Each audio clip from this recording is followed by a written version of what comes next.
রোজা মুসলমানদের ধর্মীয় ৫টি স্তম্ভের একটি।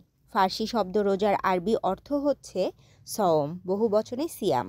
সওম বা সিয়ামের বাংলা অর্থ বিরত থাকা। রমজান মাসের ৩০ দিনের রোজার রয়েছে ৩০টি ফজিলত। ২৩তম রোজার ফজিলত ও দোয়া।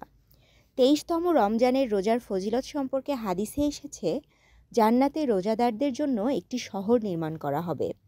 ইবনে আব্বাস রাদিয়াল্লাহু আনহু থেকে বর্ণিত, রাসূলুল্লাহ সাল্লাল্লাহু আলাইহি সাল্লাম রমজান মাসে এই দোয়াগুলো পড়তেন। ২৩তম রমজানের দোয়া। হে আল্লাহ, আমার সকল গুনাহ ধুয়ে মুছে পরিষ্কার করে দাও। আমাকে সব দোষ ত্রুটি থেকে পবিত্র করো। তাকওয়া ও খোদাভীতির মাধ্যমে আমার অন্তরকে সকল পরীক্ষায় উত্তীর্ণ করো। হে অপরাধীদের ভুল ত্রুটি মার্জনাকারী। পবিত্র এই রমজান মাসে ইবাদত বন্দেগীর মাধ্যমে আমরা যেন মহান আল্লাহ তাআলার সন্তুষ্টি ও নৈকট্য লাভের সুযোগ লাভ করি। আমিন। তাশরিফা তৃষা, তরঙ্গ টিভি, ঢাকা।